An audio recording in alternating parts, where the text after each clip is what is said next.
Good evening, everyone. Kevin Crouch here, and this is South Metro Weather live at 5. That's something that I coined just in the last few minutes because I wanted to bring a 5 o'clock update, and this is not something that we've done too much in the past where I'll go live for a little bit, pull it back, and then go live again.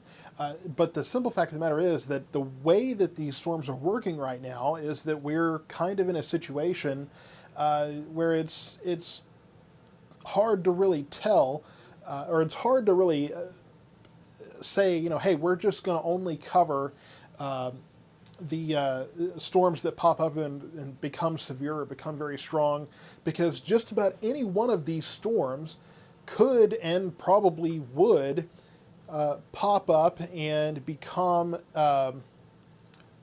strong to severe. I'm still kind of having some chat issues here. Let me see if I can get that to come back up there. So any one of these storms could easily intensify, and they intensify very quickly, and then they weaken very quickly. So I just wanted to go ahead and 5 o'clock just bring an update to you on what we're looking at.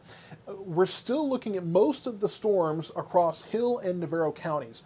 But what's kind of unique about this situation is that they are moving, it's kind of surging northward. You see this outflow boundary, very well defined outflow boundary, bringing gusty winds from Blum on up towards Venus, towards Red Oak and Oakleaf there, over towards Venus. So behind this line, really anywhere behind there, as it moves northward, more storms are possible.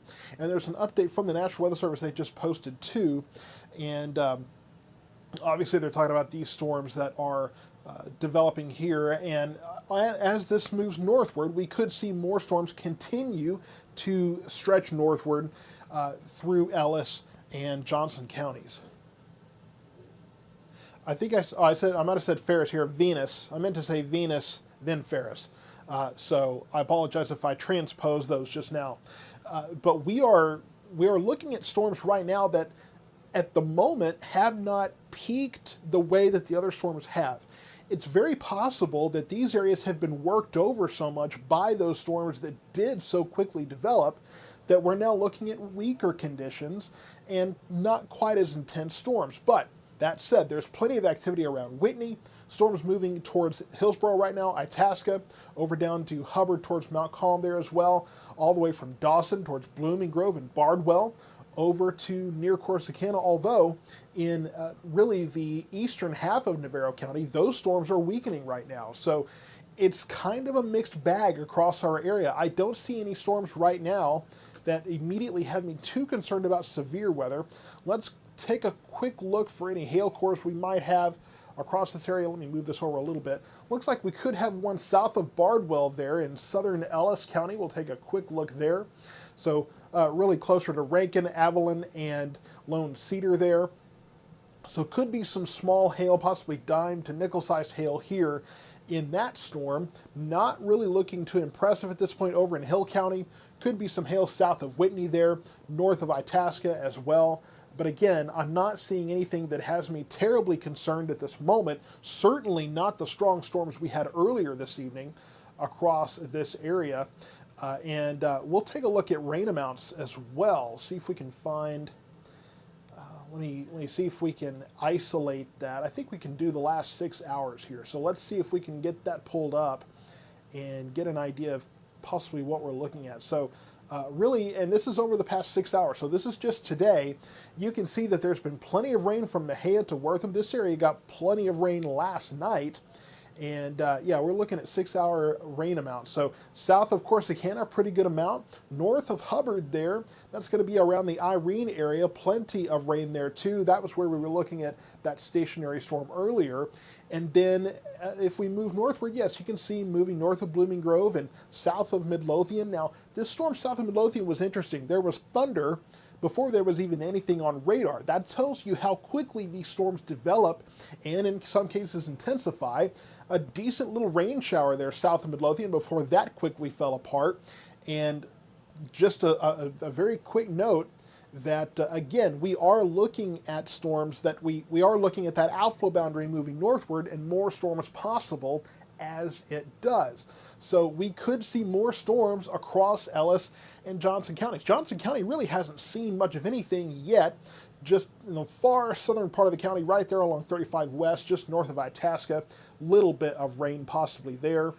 But aside from that, really not much other than what we could be seeing over the next few minutes here. So flooding is still possible in those areas where we are possibly still looking at some saturated ground from last night's showers and thunderstorms from east side of Ennis down towards Corsicana there. Fortunately, we're not looking at these raindrops or these rain storms that are so stationary. They are moving at a decent pace here. Now, the storm north of Itasca, not moving a whole lot, but they are displacing more quickly. The storm near Blooming Grove looks like it's moving a little bit slower. But several of these, for example, the one near Hubbard, it's moving at a decent pace. You can actually see the storm displacing. Last night, the storms were moving, they were evolving, but they were just staying in the same spot. So as we go through the rest of the evening, just understand a couple of things. You could have more storms developing behind the outflow boundary. We could see that these storms continue to kind of spread northward. Any storm that does develop could become strong very, very quickly. You can as quickly have those downburst or in some cases even microburst winds where you get a sudden rush of strong winds and heavy rain that moves through this area, and we could see a quick downpour. There are some of these, they pop up and they get really strong and then they just completely die away. So any storms that pop up tonight will be there probably very, very briefly. If they're not, you could be looking at a flooding problem. Again, north of Blooming Grove, looks like this one might be having some trouble moving around. So as we continue to keep an eye on this, I will be monitoring this throughout the evening. We'll probably bring another update at 6 o'clock if this is, unless we're prompted earlier. If we go into a severe weather situation, obviously we will bring coverage earlier, but for the moment right now, I will probably wrap up live coverage for now. It's, this is a quick kind of 10-minute update, and we'll keep doing periodic live updates this evening, probably on the hour until either this clears out or we are prompted by severe weather to go live again. So stay tuned to South Metro Weather for continuing coverage throughout the evening.